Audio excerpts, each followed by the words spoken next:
On September 11, 2001, at 8:45 a.m., on a clear Tuesday morning, an American airline plane loaded with 20,000 gallons of jet fuel crashed into the North Tower of the World Trade Center in New York. The impact left a gaping burning hole near the 80th floor of the 110-story skyscraper, instantly killing hundreds of people and trapping hundreds more in higher floors. As the evacuation of the tower and its twin got underway, television cameras broadcasted live images of what initially appeared to be a freak accident. Then, 18 minutes after the first plane hit, a second plane appeared out of the sky, turned sharply toward the World Trade Center, and sliced into the South Tower near the 60th floor. The hijackers were Islamic terrorists from Saudi Arabia and several other Arab nations, reportedly financed by the Al-Qaeda terrorist organization of Saudi fugitive Osama bin Laden. Some of the terrorists had lived in the United States for more than a year and had taken flying lessons at American commercial flight schools. Others had slipped into the country in the months before September 11 and acted as the muzzle in the operation. 19 terrorists easily smuggled box cutters and knives through security at the 3 East Coast airports and boarded 4 early morning flights bound for California, chosen because the planes were loaded with fuel for the long transcontinental journey. Soon after takeoff, the terrorists commandeered the 4 planes and took the controls, transforming ordinary passenger jets into guided missiles. As Malin watched the events unfolding in New York, American Airlines Flight 77 circled over downtown Washington, D.C. before crashing into the west side of the Pentagon military headquarters at 9:45 a.m. Jet fuel from the Boeing 757 caused a devastating inferno that led to the structural collapse of a portion of the giant concrete building, which is the headquarters of the U.S. Department of Defense. 125 military personnel and civilians were killed in the Pentagon, along with all 64 people aboard the airliner. Less than 15 minutes after the terrorists struck the nerve center of the U.S. military, the horror in New York took a catastrophic turn when the South Tower of the World Trade Center collapsed in a massive cloud of dust and smoke. The structural steel of the skyscraper, built to withstand winds in excess of 200 miles per hour and a large conventional fire, could not withstand the tremendous heat generated by the burning jet fuel. At 10:30 a.m., the north building of the Twin Towers collapsed. Only 6 people in the World Trade Center towers at the time of their collapse survived.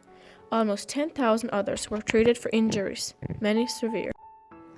Meanwhile, a 4 California-bound plane, United Flight 93, was hijacked about 40 minutes after leaving Newark Liberty International Airport in New Jersey.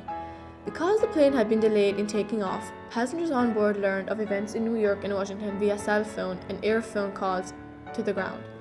The passengers fought the 4 hijackers and are suspected to have attacked the cockpit with a fire extinguisher.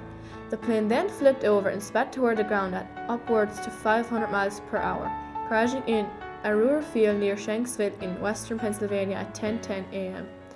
All 44 people aboard were killed. Its intended target is not known, but theories include the White House, the U.S. Capitol, the Camp David presidential retreat in Maryland, or one of the several nuclear power plants along the eastern seaboard. A total of 2,996 people were killed in the 9/11 attacks, including the 19 terrorist hijackers aboard the 4 airplanes. Citizens of 78 countries died in New York, Washington, D.C., and Pennsylvania. At the World Trade Center, 2,763 died after the 2 planes slammed into the Twin Towers. That figure includes 343 firefighters and paramedics, 23 New York City police officers, and 37 Port Authority police officers who were struggling to complete an evacuation of the buildings and save the office workers trapped on higher floors. At the Pentagon, 189 people were killed, including 64 on American Airlines Flight 77, the airliner that struck the building. On Flight 93, 44 people died when the plane crash-landed in Pennsylvania.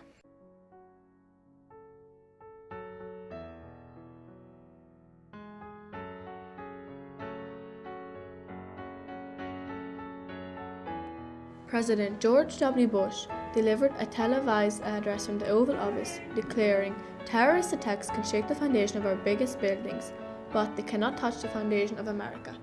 These acts shatter steel, but they cannot dent the steel of American resolve." The 9/11 attacks had an immediate negative effect on the U.S. economy. On the first day of trading after the attacks, the market fell 7.1% or 684 points. New York City's economy alone lost 143,000 jobs a month and 2.8 billion wages in the first 3 months. The heaviest losses were in finance and air transportation, which accounted for 60% of lost jobs. The estimated cost of the World Trade Center damage is 60 billion. The cost to clean the debris was 750 million. The horrific attack of 9/11 shows us that we can't take advantage of life and that we don't have time to waste. Don't leave anyone in anger because you don't know when you will be back. You can't know what will happen while you're gone. In the book The Pearl, Kino thought that leaving with his wife and child is better than staying and getting caught. Little did he know that what would happen is worse than if he would have gotten caught.